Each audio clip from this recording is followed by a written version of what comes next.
Este análisis de hoy es posible gracias al apoyo de nuestro sponsor en Argentina, Broker 360.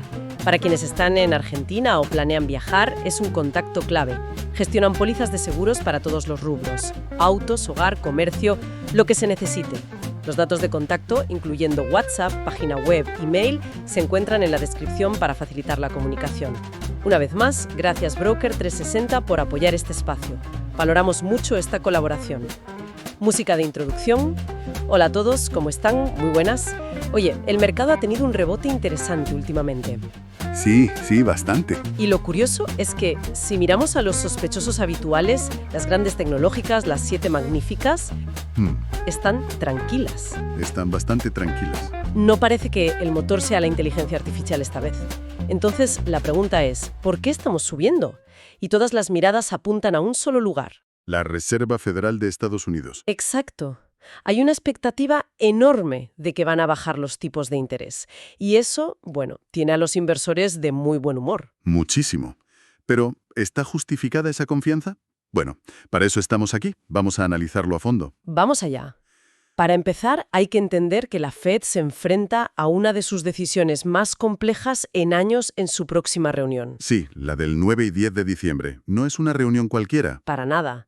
Tienen que decidir si bajan los tipos, pero esta vez con un problema.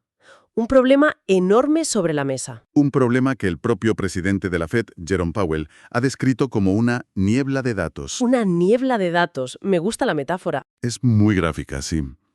Acaba de terminar un cierre parcial del gobierno que duró 43 días, y la consecuencia directa es que las agencias que publican las estadísticas pues no han trabajado. Claro. Así que la Fed no tiene los datos oficiales de inflación ni de empleo de octubre. Están literalmente a punto de tomar una decisión que afecta a la economía mundial A ciegas. completamente a ciegas, sin sus instrumentos de navegación principales. Es como si un piloto tuviera que aterrizar un avión en plena tormenta, pero de repente la mitad de los indicadores del panel se apagan. Exactamente esa es la sensación. Y el último dato que tienen en la pantalla es de septiembre, que les decía que el cielo estaba despejado. Claro, pero eso fue hace 2 meses. Exacto. Ahora tienen que decidir si confían en ese dato antiguo o si se guían por su intuición y por otros datos secundarios. Es una situación de una incertidumbre brutal. Aquí es donde se pone realmente interesante. Entonces, con esa niebla, la pregunta del millón es: ¿ejecutan un tercer recorte consecutivo de 25 puntos básicos o pisan el freno. pisan el freno y anuncian una pausa para esperar a que la niebla se disipe? Y el debate en Wall Street es intensísimo, porque hay argumentos muy sólidos para ambas opciones. Por un lado, están los que piden el recorte. Se basan en datos privados que sí se han publicado, como el informe de empleo de la consultora ADP, que mostró una destrucción de 13.500 empleos. ¡Ostras! Su lógica es: no esperemos a que el dato oficial confirme la tormenta, actuemos ya. Es lo que JP Morgan ha llamado un recorte de seguro, una medida preventiva. Una póliza de seguros contra una posible recesión. Suena lógico. Suena muy lógico. Pero me imagino que no todos están de acuerdo con pagar esa prima. Pero nada. En la otra esquina tienes a los que piden una pausa. Su argumento se basa en el último dato oficial que tenemos, el de septiembre. Y ese dato fue sorprendentemente fuerte. Ah, claro. Se crearon 119.000 empleos, mucho más de lo que nadie esperaba. Bancos como Morgan Stanley dicen: cuidado, el último dato fiable que tenemos nos dice que la economía se está reacelerando, no enfriando. Bajar los tipos ahora sería echarle gasolina al fuego, dirían. Justo. O sea, el dilema es confiar en el dato oficial viejo y bueno o en el dato privado nuevo y malo. No me gustaría estar en la piel de Powell, la verdad. Nadie querría. Y esta incertidumbre, claro, se tiene que haber reflejado en las expectativas del mercado. De una forma espectacular.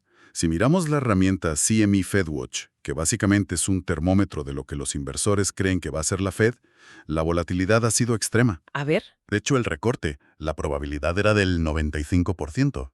Un 95%, eso es prácticamente una certeza. Era un consenso absoluto. Pero entonces se publicó ese dato de empleo tan fuerte de septiembre y la confianza se derrumbó. ¿Y hasta dónde cayó? La probabilidad de un recorte se desplomó en pocos días hasta solo un 22%. Un momento, ¿quieres decir que la probabilidad se desplomó del 95 a casi el 20% solo por un dato? ¿Solo por un dato? Eso es una reacción violentísima del mercado. Totalmente. Demuestra el nivel de nerviosismo que hay. Pero lo más curioso es dónde estamos ahora.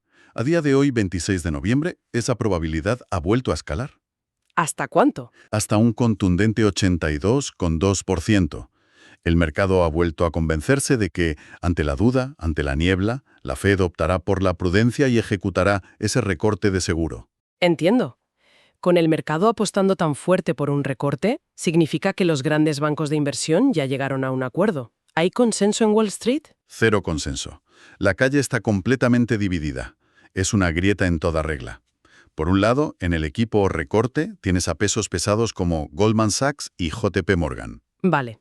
Su tesis es que el enfriamiento del mercado laboral que sugieren los datos privados es genuino y que ese dato tan bueno de septiembre fue solo ruido estadístico, una anomalía que hay que ignorar. Pero, un momento. ¿No es un poco arrogante descartar el último dato oficial como simple ruido? ¿Qué base tienen para decir eso? Bueno, su argumento se basa en una tendencia que han observado. Pero es que justo en la acera de enfrente, en el equipo pausa, está Morgan Stanley. Y ellos dicen lo contrario, claro. Han cambiado su pronóstico hace poco. Creen que el dato de septiembre no fue ruido, sino la prueba de que la desaceleración del verano fue una exageración y que la economía, en realidad, no necesita ninguna ayuda. O sea que tienes a los cerebros de Wall Street viendo el mismo panorama borroso y llegando a conclusiones diametralmente opuestas. ¡Qué lío! Un lío tremendo. Vale, vamos a abrir este melón. Si no tienen los datos habituales de inflación y empleo, ¿en qué se están fijando exactamente para tomar una decisión tan crítica? Pues están analizando 3 pilares con las herramientas que les quedan. Empecemos por la inflación, que sigue siendo el gran dolor de cabeza. El gran enemigo. Exacto. El indicador favorito de la Fed, el PCE subyacente, está en torno al 2,9%, todavía por encima de su objetivo del 2%. Siempre se habla del PCE. ¿Por qué es el favorito de la Fed y no el IPC, que es el que conocemos todos? Es una buena pregunta. La Fed lo prefiere porque, a diferencia del IPC que mide una cesta fija de productos, el PCE se ajusta a los cambios en el comportamiento del consumidor. Ah, claro. Si la carne sube mucho, la gente compra más pollo, y el PCE captura ese efecto sustitución. Por eso lo consideran un reflejo más preciso. Vale. Y dentro del PCE, el problema principal está en lo que llaman supercore. Otro término técnico. ¿Qué es exactamente el supercore? Es la inflación de los servicios, pero quitando la vivienda. Piensa en el coste de ir al médico, a la peluquería, a un restaurante. Esos precios son muy pegajosos, tardan en bajar. Eso es lo que más preocupa. Es lo que más les preocupa ahora mismo. Sin embargo, hay un matiz importante aquí. Se cree que la Fed podría estar dispuesta a mirar a través de ciertos picos de precios, como los causados por aranceles. Entiendo. Si filtraran ese ruido, la inflación subyacente real estaría más cerca del objetivo, lo que les daría más margen para un recorte. Vale. O sea que en el frente de la inflación hay argumentos para ser más flexibles. Pero la inflación es solo una cara de la moneda de la Fed. La otra es el empleo. Y ahí el panorama parece un campo de minas. Totalmente. Aquí es donde se ven las grietas bajo la superficie. La tasa de desempleo, aunque sigue siendo baja en términos históricos, ha subido al 4,4%. Que ya no es tal baja. Ya no es tan baja. Y esto es clave porque acerca a la economía a la activación de la regla de SAM. La regla de SAM. ¿Qué nos dice esa regla? De desempleo de los últimos 3 meses sube medio punto porcentual por encima del mínimo de los últimos 12 meses. ¿Y cuando se dispara? Históricamente ha significado que la recesión ya ha comenzado. Aún no hemos llegado, pero nos estamos acercando peligrosamente. Y hay otro factor que genera desconfianza. En los últimos meses, los datos de empleo iniciales se han revisado sistemáticamente a la baja. Ah, eso es importante. Mucho. Esto hace que muchos miren ese dato tan fuerte de septiembre con mucho escepticismo. Y luego está el tercer pilar, el crecimiento del PIB, que aquí es donde la historia da un giro de guión completamente inesperado, ¿no? Exacto. Aquí viene la gran paradoja. El modelo de previsión en tiempo real de la Fed de Atlanta, el GDP Now, proyecta un crecimiento económico del 4% para el tercer trimestre. ¿Un 4%? Es una cifra espectacularmente alta. Pero, un momento, ¿cómo es posible que la economía crezca tanto con un mercado laboral que, según los datos privados y esas grietas, se está enfriando? Parece que no tiene ningún sentido. La respuesta parece estar en una sola palabra: productividad. ¿Productividad? Concretamente, se cree que estamos viendo el primer gran impacto de la inteligencia artificial y la inversión masiva en tecnología.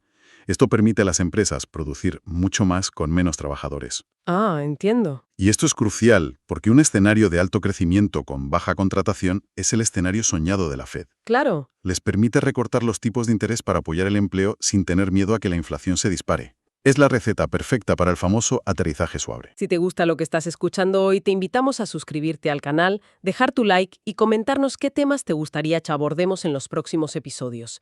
En la descripción de este episodio vas a encontrar dos enlaces importantes, uno a nuestro patrocinador Broker 360 y otro a PayPal por si quieres apoyar este proyecto. Tu aporte ayuda mucho a que sigamos haciendo contenido como este. No te pedimos más que el importe de un café. Gracias por tu apoyo. Entonces, si conectamos todos estos puntos, ¿qué significa este panorama tan complejo para una cartera de inversión? ¿Cómo se traduce toda esta niebla en oportunidades y riesgos concretos? Lo primero es entender la estructura actual del mercado. El S&P 500 está cerca de máximos históricos, pero es un rally con una base muy frágil. Es muy estrecho. Un riesgo de concentración, ¿quieres decir? Un riesgo de concentración enorme. Las 7 magníficas representan casi el 40% del índice. Si a este pequeño grupo de empresas le va mal, arrastre a todo el mercado. Es un edificio sostenido por muy pocas columnas. Entiendo. Pero bajo esa superficie intuyo que están ocurriendo movimientos sectoriales muy interesantes. Así es. Y hay un ganador totalmente inesperado, el sector de servicios públicos, las utilities. Las utilities. El sector más aburrido de la bolsa. Tradicionalmente sí, un refugio defensivo, pero ahora se está comportando como un sector de crecimiento puro y duro. ¿Y por qué? La razón es la demanda masiva, casi insaciable, de electricidad que proviene de los centros de datos que alimentan la inteligencia artificial. No puede ser. Están subiendo casi a la par que las empresas de tecnología. Es una correlación que no habíamos visto nunca y que define esta nueva era económica. Fascinante. Y en el lado opuesto de la balanza, ¿quiénes son los más vulnerables en este entorno? ¿Qué sector está rezando para que la Fed recorte los tipos? Sin ninguna duda, las empresas de pequeña capitalización, representadas por el índice Russell 2000, están muy rezagadas. ¿Cuál es su principal problema? Su deuda. Son extremadamente sensibles a los tipos de interés. Mucha de su deuda es a tipo flotante, lo que significa que cada vez que la Fed sube los tipos, sus costes de financiación se disparan automáticamente. O sea que necesitan el recorte como agua de mayo. Lo necesitan desesperadamente para poder respirar. Una pausa por parte de la Fed sería un castigo muy duro para ellas. ¿Y qué nos dice el mercado de renta fija? Se suele decir que el mercado de bonos es el inversor inteligente de la sala. Pues el mercado de bonos parece estar del lado de los optimistas. La curva de tipos, que mide la diferencia entre el rendimiento del bono a 2 y a 10 años, se ha normalizado. Ha vuelto a territorio positivo. Ha vuelto a territorio positivo después de mucho tiempo invertida. Históricamente, una curva de tipos con pendiente positiva es una señal de que el mercado de bonos cree que la economía va a crecer. Y que se evitará la recesión. Exacto. Pero, y este es un pero muy grande, toda esa confianza se basa en la premisa de que la Fed efectivamente va a cumplir con lo que el mercado espera y va a recortar los tipos. Bien, hemos atravesado la niebla, analizado los datos fragmentados, visto la división en Wall Street. Llegó el momento del veredicto.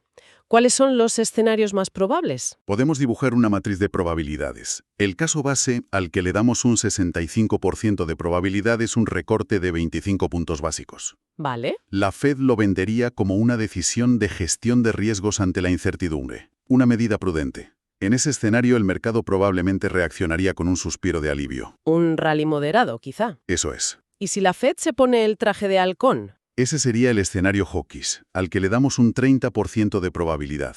Consistiría en una pausa. Powell saldría a decir que necesitan esperar a tener datos claros. El mercado, que ha apostado todo al recorte, se llevaría una gran decepción y probablemente veríamos ventas. ¿Y queda alguna otra posibilidad? Queda una pequeña probabilidad, un 5%, de una sorpresa dovish, o sea, más expansiva. Un recorte más agresivo de 50 puntos o un mensaje muy optimista para 2026. ¿Y eso por qué pasaría? Esto solo ocurriría si la Fed está viendo en sus datos internos algo que nosotros no vemos y que les asusta de verdad. Entonces, volviendo a la pregunta del principio, ¿está justificado que el mercado esté tan convencido, con ese 82%, de que va a haber un recorte? Después de analizar todas las piezas, la conclusión es que sí, el recorte está justificado. Pero quizá no por las razones más obvias. ¿A qué te refieres? Al final, la Fed no está decidiendo en base a los datos que tiene, sino en base al miedo que le provocan los datos que no tiene. En esta niebla, el miedo a provocar una recesión por ser demasiado restrictivos pesa mucho más que el miedo a que la inflación repunte un poco. Esa es una forma muy potente de verlo. El recorte no es una reacción a los datos, sino una póliza de seguro contra la incertidumbre. Exactamente. Hay varias razones técnicas que lo apoyan. Los tipos de interés reales son demasiado altos, la política monetaria actúa con retraso, y proteger el empleo es parte de su mandato. Pero la verdadera historia es esa. El recorte es una póliza de seguro contra lo desconocido. En resumen, todo apunta a que la Reserva Federal recortará los tipos en diciembre, no tanto por convicción en los datos, sino como una medida de gestión de riesgos ante la enorme incertidumbre. Sí, pero el mensaje que acompañe la decisión será muy cauto. Claro, probablemente señalando un ritmo de recortes más lento para 2026 para no dar una señal de euforia. Justo. Esto debería dar un respiro a los sectores más castigados, como las pequeñas empresas, pero la volatilidad seguirá con nosotros hasta que la niebla de datos finalmente se disipe. Y para cerrar, un pensamiento final. Hemos visto el sorprendente y casi invisible vínculo entre la demanda de energía de la IA y el espectacular rendimiento de las acciones de servicios públicos. Esto nos lleva a preguntarnos, ¿qué otros efectos de segundo orden no tan obvios de los grandes cambios tecnológicos podrían estar escondidos a simple vista en el mercado actual? Y con esto llegamos al final de este análisis. Esperamos que haya sido de interés, que haya aportado algo nuevo y que nos acompañen en la próxima ocasión. Una vez más, muchas gracias a Broker 360 por hacer posible este espacio. Nos reencontramos muy pronto. Recuerden que en la descripción se encuentran los enlaces a nuestro patrocinador y también a PayPal para quienes deseen apoyar este proyecto. Gracias de nuevo.